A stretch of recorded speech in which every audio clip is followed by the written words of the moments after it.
നിന്നോട് ആരാടാ പറഞ്ഞ നീ ജയന്റെ മകനാണെന്ന്? എനിക്ക് നിന്നോട് 10 വാക്ക് സംസാരിക്കാനുണ്ട്. നീ പറഞ്ഞല്ലോ ജയൻ നിന്റെ തന്തയല്ല എന്ന് പറയുന്നവരെല്ലാം തന്തയ്ക്ക് പറക്കാത്തവരാണെന്നാണല്ലോ നീ പറഞ്ഞത്, അല്ലേ? അതാ ഞാൻ കൊല്ലം ജില്ലയില് ഓലേക്കടവ് ഞാൻ ജനിച്ചു വളർന്ന സ്ഥലമാണ്. എനിക്കറിയാം അവിടെ ജയൻ സാർ എങ്ങനെയാന്നുള്ളത്. മനസ്സിലായി? അന്തരിച്ച നടൻ ജയന്റെ മകനെന്ന അവകാശവാദവുമായി രംഗത്ത് വന്ന മുരളി ജയൻ എന്ന വ്യക്തിക്കെതിരെ ജയന്റെ കുടുംബവും അയൽവാസികളും ശക്തമായ പ്രതിഷേധവുമായി രംഗത്ത് വന്നു. കാണാം അവരുടെ പ്രതിഷേധം. ഞാൻ പറയുകയാണ്, നീ ജയന്റെ മകനല്ല എന്ന് ഉറപ്പിച്ച് പറയാണ്. നിനക്ക് എവിടെയാണ് രേഖയുള്ള ജയൻ സാറിന്റെ? അല്ലെ ജയൻ സാർ വെളിപ്പെടുത്തണം ഇതെന്റെ മകനാന്ന്. അദ്ദേഹം അന്ന് വെളിപ്പെടുത്തണമായിരുന്നു. അല്ല നീ ജയൻ സാറിന്റെ പേരും പറഞ്ഞിട്ട് ഫോട്ടോ കാണിച്ചിട്ട് ഇതെന്റെ അച്ഛനാ ഇതെന്റെ അച്ഛനാ ഇതെന്റെ അച്ഛനാ എന്ന് പറഞ്ഞിട്ട് നടക്കുന്നത് ഏറ്റവും വലിയ തണ്ടത്തരാ. നീ എല്ലാവരോടും പറയുന്നുണ്ട്, എല്ലാവരും നീ അപമാനിക്കുന്നുണ്ട്. കാരണം നീ പറഞ്ഞു ജയൻ സാറിന്റെ പ്രതിമയുടെ മുമ്പിൽ നിന്നാൽ അത് ഞാൻ ഇന്ന് വരെ നിന്നിട്ടില്ല, അത് അച്ഛന്റെ പ്രതിമ അല്ല എന്ന് നീ പറഞ്ഞല്ലോ. സത്യം തന്നെയല്ലേ? കേട്ടവർ തന്നെയാ ഞങ്ങള്, അല്ലെ? പിന്നെ നീ പറഞ്ഞു എല്ലാവരും തന്തയ്ക്ക് പറക്കാത്തവരാന്ന്, അല്ലെ? നീ പറഞ്ഞില്ലേ? എവിടെയാണ് നിനക്ക് രേഖയുള്ളത്? ഇത് ജയൻ സാറിന്റെ മകനാന്ന് ജയൻ സാർ ബോധ്യപ്പെടുത്താത്ത കാലം വരെയും നീ ഈ കേരളത്തിൽ ജയൻ സാറിന്റെ മകനല്ല എന്ന് ഞാൻ ഉറപ്പിച്ചു പറയുന്നു.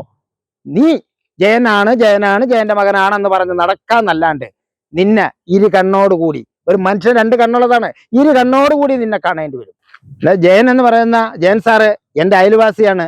ഞാൻ ജയൻ സാറിനെ എൻ്റെ 13ാമത്തെ വയസ്സിൽ ഞാൻ കണ്ടതാണ് ജയൻ സാറിനെ. കേട്ടോ, നീ കണ്ടിട്ടില്ല നിന്റെ അച്ഛനാ എന്ന് നീ പറയുന്നുണ്ടല്ലോ. എനിക്ക് പറയാൻ തന്നെ ലജ്ജയാണ് നിന്റെ അച്ഛൻ എന്ന് പറയുന്നത്. പറഞ്ഞില്ല, നീ ഇന്ന് അന്നത്തെ കാലത്തെ ഫോട്ടോയൊക്കെ വെച്ചുകൊണ്ട് നീ ഈ നാട്ടിലെ എല്ലാ ജനങ്ങളും ഇതെന്റെ അച്ഛൻ എന്ന് പറഞ്ഞിട്ട് നടക്കില്ലേ? ഏറ്റവും വലിയ ആത്മാവിനെ വരെ വിറ്റ് തിന്നാൻ നിനക്ക് വേറെ പണിയില്ലടാ ഉണ്ണി. നീ പറഞ്ഞല്ലോ മറ്റുള്ളവർ വിഗ് വെച്ചോണ്ട് നടക്കുകയാണ്. മോഹൻലാൽ സാറ് വിഗ് വെക്കും, മറ്റേ മമ്മൂട്ടി സാറ് വെക്കും, എൻ്റെ അച്ഛൻ മാത്രം വെക്കില്ല. പിന്നെ നീ പറഞ്ഞല്ലോ അതാ കഷണ്ടിയാന്ന്. നിനക്ക് മണ്ടയിൽ രോമമില്ല, മണ്ടസിര ഇല്ലാത്തവനാണ് നീ.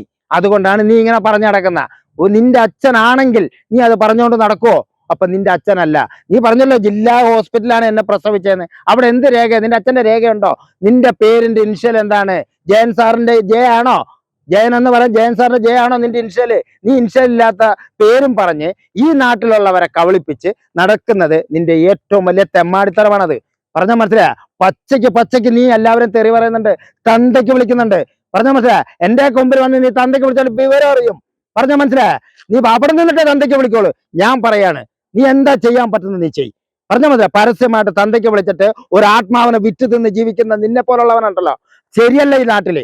നാളെ ഇതുപോലെ നമ്മളെ നാട്ടില് പല പ്രമുഖരായ നടന്മാരുണ്ട്. എത്ര നടന്മാരുണ്ട്? പേരെന്നിപ്പോ നിനക്കറിയോ എത്ര നടന്മാർ കൊല്ലം ജില്ലയിലുണ്ടെന്ന്? ഏറ്റവും കൂടുതൽ നടന്മാരുള്ള ജില്ലയാണ് കൊല്ലം ജില്ല. അറിയോ? ഞങ്ങളുടെ ചങ്കരേറ്റിക്കൊണ്ട് നടക്കുന്നതാണ് ഞങ്ങളുടെ ജയൻ സാറിന്. അറിയോ? അദ്ദേഹത്തിന് ശിരസ് മുതൽ പാദം മുതൽ ശിരസ് വരെ രോമമുള്ള, നിന്നെ പോലെ രോമമില്ലാത്ത ഇങ്ങനെ ഒതുക്കി നടക്കുന്ന ആളല്ല. പറഞ്ഞ പച്ചയ്ക്ക് അഭിനയിച്ച് പച്ചയ്ക്ക് ജീവിച്ച് ഒരു ഷൂട്ടിൽ ഒരാൾക്കെങ്കിലും ഒരു ഇടി കിട്ടാത്ത ഒരാളുണ്ടാവില്ല. അത്ര പച്ചയ്ക്ക് ജീവിക്കുന്ന ഒരു മനുഷ്യനെ അപമാനിച്ച് ജീവിക്കുന്ന തന്നെ പോലത്തുള്ള തെണ്ടിയോട് പറയാനുള്ള മറുപടി, തന്തയ്ക്ക് ഇനി നീ പറഞ്ഞാൽ നീ അയാളെ ഫോട്ടോയും കൊണ്ട് പിച്ചെടുത്ത് റോഡിൽ നടന്ന് ജീവിക്കും. ഈ സമൂഹത്തിന് മുമ്പിൽ അദ്ദേഹത്തിന്റെ ഫോട്ടോയും കൊണ്ട് നടന്നാൽ വിവരം അറിയും. നിനക്കൊരു തൊഴിലറിയാമല്ലോ, നീ ആ തൊഴിൽ ചെയ്യുന്ന ഞങ്ങൾ കണ്ടതാ കേട്ടോ. നിനക്ക് അധ്വാനിച്ച് ജീവിച്ചൂടെ? എന്തിനാണ് ഈ പാവത്തിന്റെ ഫോട്ടോയും കാണിച്ച് ഈ അവാർഡും മേടിച്ച് നീ ഇങ്ങനെ വിലസി ജീവിക്കുന്നത്? നിനക്ക് എന്നാ ഈ കോട്ടുണ്ടായത്? നിനക്ക് എന്നാ ഈ പൂഡിംഗ് ക്ലാസ് ഉണ്ടായത്? ഇതൊക്കെ ചെയ്യുന്ന ശരിയുള്ള കാര്യമാണാ?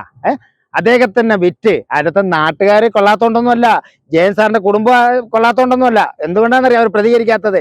ഇവൻ നീ എവിടം വരെ പോകട്ടെ എന്ന് നോക്കിയിരിക്കുക. അവർ പ്രതികരിക്കും, അല്ലെങ്കിൽ അവിടുത്തെ ജനം പ്രതികരിക്കും. ആ നാട്ടിനെയും ആ കുടുംബത്തിനെയും നാട്ടിലെ മറ്റുള്ളവരെയും തെറി പറഞ്ഞ് നീ നേടാന്നൊന്നും വിചാരിക്കേണ്ട, നടക്കില്ല. നിനക്ക് ജയൻ സാറിനെ കുറിച്ച് എന്താ അറിയാം? നിനക്കൊരു ചുക്കും അറിയില്ല. കാരണം അദ്ദേഹം പച്ചയ്ക്ക് ജീവിച്ച് പച്ചയ്ക്ക് അഭിനയിച്ച ഒരാളാണ്. അത് മറ്റുള്ള നടന്മാരോ നിനക്കറിയാമെങ്കിൽ പോയി ചോദിച്ചു നോക്ക്. ഒരു ഷൂട്ടിൽ ഒരു ഇടിയെങ്കിലും അയാൾ സ്റ്റണ്ട് രംഗത്ത് വാങ്ങിക്കാത്ത ഒരു നടന്മാരും നടികളും ഇല്ല.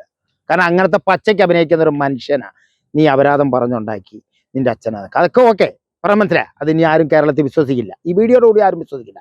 പിന്നെ ഒന്ന് ഞാൻ പറയാം, അദ്ദേഹത്തിന്റെ പ്രതിമ ഇരിക്കുന്നതേ ഓലേക്കടവില്, അതായത് ബാക്കിൽ നാണി മെമ്മോറിയൽ ഹോസ്പിറ്റലും അതിന്റെ തൊട്ട് ഫ്രണ്ടില് ജയൻ സാറിന്റെ വീടുമാണ്. അതിന്റെ ഫ്രണ്ടിലാണ്, ആരുടെ പറമ്പിലൊന്നുമല്ല, റോഡ് സൈഡാണ് അദ്ദേഹത്തിന്റെ പ്രതിമ ഇരിക്കുന്നത്. ഞാൻ ഉൾപ്പെടെ ഞങ്ങൾ കഷ്ടപ്പെട്ടിട്ടാണ് ആ പ്രതിമ അവിടെ വെച്ചിരിക്കുന്നത്. അത് ഞങ്ങളുടെ അഭിമാനമാണ്. ഞങ്ങളുടെ നടൻ എന്ന് പറയുന്ന ഞങ്ങളുടെ മനസ്സിന്റെ, ഞങ്ങളുടെ ഓരോ മലയാളികളുടെയും നടന ചലനമുള്ള ഒരു വ്യക്തിയാണ് അദ്ദേഹം.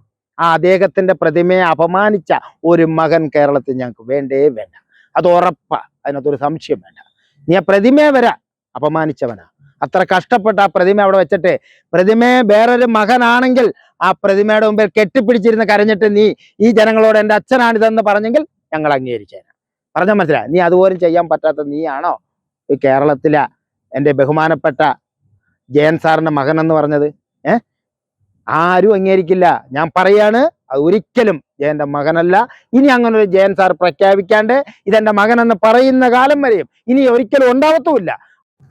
നിനക്ക് നല്ല ആരോഗ്യം ഉണ്ടല്ലോ, നീ പഴയ പണി ചെയ്തില്ലേ, ആ പണിയെ നിനക്ക് ഉതവും. ഇത് കുറച്ചു കാലം ആളിക്കത്തും, പിന്നെ നിന്നെ വേസ്റ്റാക്കിടും. അതിനൊക്കെ നല്ല നീ പോയിട്ട് പണിയെടുത്ത് ജീവിക്കും. നല്ല മാന്യമായ ഒരു തൊഴിലറിയാലോ, ആ പണിയെടുത്ത് ജീവിക്കുന്നതാണ് ഏറ്റവും വലിയ. മരണപ്പെട്ടു പോയ മഹാനടന്റെ പേര് പറഞ്ഞ് ജീവിക്കാതെ പണിയെടുത്ത് ജീവിക്കുക എത്രയോ മര്യാദയാ. ഏതൊരു തൊഴിലിനും അഭിമാനമാണ്. നിനക്ക് എവിടുന്ന പോളിംഗ് ക്ലാസ് തന്നത്? ജയൻ സാറാണ്. കോട്ട് നിനക്ക് ജയൻ സാർ തന്നെയാണ്. ഇങ്ങനെയുള്ള വേഷം കെട്ട് ജയൻ സാർ എടുത്തിട്ടുണ്ടോ? ഇല്ല. ഇത് വേഷം കെട്ടി ജീവിക്കാൻ വേണ്ടിയിട്ട് തുനിഞ്ഞിറങ്ങിയിരിക്കുന്ന ഒരു വ്യാജ മോനാണ് ഇവൻ. അതിനകത്ത് ഒരു സംശയം വേണ്ട. ഇടയ്ക്കിടയ്ക്ക് ശ്രദ്ധിച്ചോ, മണ്ടേല് സ്ഥിരതാമസം ഇല്ലാത്ത ആളാ. അതാ കണ്ടില്ല ഇങ്ങനെയാ അവൻ നിൽക്കുന്നത്.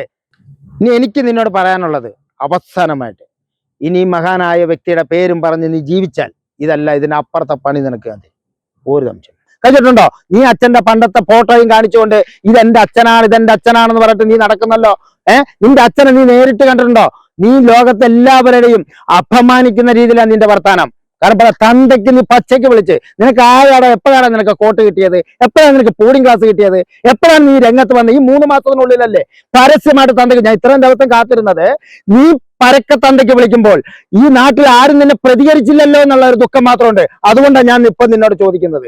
നീ ജയൻ സാറിന്റെ മകനല്ല. നിന്റെ അച്ഛന്റെ ഇൻഷ്യൽ എന്താണ്? നിന്റെ ഇൻഷ്യൽ എന്താണ്? നീ എന്നാണ് ജയൻ? നീ ജില്ലാ ആശുപത്രി പ്രസവിച്ചു എന്ന് പറഞ്ഞല്ലോ. അവിടെ നിന്റെ അച്ഛന്റെ രേഖപ്പെടുത്തിയിട്ടുണ്ടോ? ഉണ്ടോ? നിന്റെ ഐഡന്റി കാർഡുണ്ടോ? നീ രേഖകളൊക്കെ ബോധ്യപ്പെടുത്തി ജനങ്ങളെ ബോധ്യപ്പെടുത്തിട്ട് വേണം തന്തയ്ക്ക് വിളിക്കാൻ. അല്ലാതെ മര്യാദ കെട്ട വർത്താനം പറയരുത്. നീ പറഞ്ഞാൽ വിവരം അറിയും. എങ്ങനെയാടാ നിന്റെ അച്ഛൻ ജയനാവുന്നത്? നിന്റെ അച്ഛൻ പൊതുജനങ്ങളോട് പറഞ്ഞിട്ടുണ്ട് ഇതെന്റെ മകനാണ്, അദ്ദേഹം വെളിപ്പെടുത്തണം. അദ്ദേഹം വെളിപ്പെടുത്തിയെങ്കിൽ മാത്രമേ കേരളത്തിലെ ജനം അംഗീകരിക്കുള്ളൂ ഇതെന്റെ അച്ഛൻ ആണ് അല്ലെങ്കിൽ എന്റെ മകനാണെന്നുള്ള അദ്ദേഹം പറയണം. പറയാണ്ട് നീ അദ്ദേഹത്തിന്റെ ഫോട്ടോ കാണിച്ച് ആത്മാവിനെ ഭീഷണിപ്പെടുത്തുന്ന രീതിയിലുള്ള ഇടപെടൽ അത് ശരിയല്ല. ഞങ്ങളുടെ നെഞ്ചത്ത് ആത്മാർത്ഥമായി കൊണ്ടു നടക്കുന്ന ഒരു മഹാ വ്യക്തിയാണ് ജയൻ സാറ്. ഇപ്പോഴും മരിക്കാത്ത, മനസ്സിൽ നിന്ന് മരിക്കാത്ത ഒരു മഹാ വ്യക്തിയാണ് ജയൻ സാറ്. ആ സാറിനെ നിന്റെ അമ്മ പറഞ്ഞു എന്ന് പറഞ്ഞു. എന്താണെന്നറിയാവോ മോനെ, അച്ഛൻ സിനിമയിലൊക്കെ വരികയാണ്, പ്രശസ്തി എടുക്കുകയാണ്, നമ്മൾ ഇതിനൊന്നും നിൽക്കണം. ഇപ്പൊ എന്തിനാണ് നീ കോട്ട് വിട്ട് വന്നത്? നീ എന്തിനു വന്നോ? ഇതാരാണ് നിന്നെ കൊണ്ടുവന്നത്? നീ വെളിപ്പെടുത്താൻ നിയമപരമായിട്ട് വെളിപ്പെടുത്തി ഞങ്ങളോട് മുമ്പിൽ കൊണ്ടുവരും. ജയൻ സാർ പറയാത്ത കാലം വരെയും നീ ഈ കേരള മണ്ണിൽ ജയന്റെ മകനല്ല എന്ന് ഞാൻ ഉറപ്പിച്ച് പറയാണ്. ഇവിടെ ഒരുപാട് പേരുണ്ട്, ആർട്ടിസ്റ്റിന്റെ വേഷം കെട്ടി കടന്ന് ജീവിക്കുന്ന ഒരുപാട് പേരുണ്ട്. അവരെ ഞാൻ അഭിമാനിക്കല്ല. അവരൊക്കെ അത് ചെയ്യാനുള്ള ആ മനസ്സിന്റെ ഉടമകളാണ് അവർ ആഹാരത്തിനുള്ളിൽ ചെയ്യുന്നത്. അത് ഓക്കെ, ഓരോന്നോരോന്ന് എടുത്തു പറഞ്ഞാൽ എംജിആർ സാറിന്റെ വേഷം കെട്ടി ജീവിക്കുന്നവരുണ്ട്, ജയൻ സാറിന്റെ വേഷം കെട്ടി ജീവിക്കുന്നവരുണ്ട്. അങ്ങനെ എത്ര പേര് ഇവിടെ ജീവിക്കുന്നുണ്ട്. നീ പറഞ്ഞല്ലോ മോഹൻലാൽ സാറും മമ്മൂട്ടി സാറും ഒക്കെ വിത്ത് വെച്ചിട്ടാണ് നടക്കുന്നതാണ്. നിനക്കെന്താ മണ്ടേല് വെളിവില്ലേ? ഇല്ലേ? മണ്ടേല് മുടിയില്ലാത്തവന് വെളിവില്ലാത്തവനാ. നീ ഇടയ്ക്കിടയ്ക്ക് ഇങ്ങനെ വെക്കുന്നുണ്ടല്ലോ. നീ പറഞ്ഞു പിന്നെ ഒരു ഫോട്ടോ കാണിച്ചത് കഷണ്ടിയാണ് ജയൻ സാറെന്ന് അല്ലേ? നീ ആരെയൊക്കെ അപമാനിക്കാത്തത്? ലോകത്തുള്ള എല്ലാ മഹാ നടന്മാർ നാളെ നിന്നെ പോലുള്ളവന്മാരുണ്ടെങ്കിൽ നാളെ മോഹൻലാൽ സാറിനുണ്ടെന്ന് പറയും, മമ്മൂട്ടി സാറിനുണ്ടെന്ന് പറയും, ലോകത്തുള്ളവർ എല്ലാവരും ഇതേപോലെ അഭിഹിത ബന്ധ മക്കളുണ്ടെന്ന് പറഞ്ഞിട്ട് വരും. തെറ്റാണ്. ഇങ്ങനെയുള്ളവരെ പുറം ലോകത്ത് പ്രതികരിച്ചില്ലെങ്കിലുണ്ടല്ലോ അത് ഏറ്റവും വലിയ മോശത്തരമാണ്. നിന്റെ അടുത്ത് എന്ത് തെളിവാ ഉള്ളത്? ജയൻ സാറിന്റെ കുടുംബം നിന്നെ പ്രതികരിക്കാൻ പറ്റുന്നില്ല. അവർ പ്രതികരിച്ചിരിക്കും. കാരണം അവർ പുറത്തു വരണം. കാരണം ഇങ്ങനെ ആ കുടുംബത്തെയും ഇത്രയും മഹാനായ ഒരു നടനെയും ഇത്രയും ഇവൻ അപമാനിക്കാൻ ഇവൻ ആരാണ് അധികാരം കൊടുത്തതെന്നുള്ളത് അവിടുത്തെ മലയാളികളും അതേപോലെ കൊല്ലം ജില്ലയിലെ ജയനെ അറിയുന്നവര് എല്ലാവരും ഇവനെ പുറലോകത്ത് കൊണ്ടുവരണം. ഇവൻ ആരാന്നുള്ള അറിഞ്ഞേ തീരുവോള്. എല്ലാവരും മുമ്പിൽ ഇവൻ കൈ ചുരുട്ടിയിട്ടുള്ള വേഷം കെട്ടലൊന്നും നമ്മളടുത്ത് നടക്കില്ല. ഇതിനൊക്കെ നല്ലത് പോയി പണിയെടുത്ത് ജീവിക്കും. ഇനി നീ ഇതുപോലെ വല്ല പാരയുമായിട്ട് വന്നാൽ ഇതിനൊക്കെ വലിയ പണി ഞാൻ തരും. അതിനകത്ത് ഒരു സംശയം വേണ്ട കേട്ടോ. നിനക്കറിയാമല്ലോ കൊല്ലം കണ്ട ഇല്ലം വേണ്ടാന്ന് അറിയാവുന്നതാണല്ലോ. അപ്പോൾ നീ മാത്രമല്ല കൊല്ലം ജില്ലയിൽ ജനിച്ചത്. പറഞ്ഞില്ലേ, പരക്ക നാട്ടിൽ അപമാനിക്കുന്ന കാര്യമായിട്ട് നീ വന്നാൽ പ്രതികരിക്കുക തന്നെ ചെയ്യും. ഞാനിത്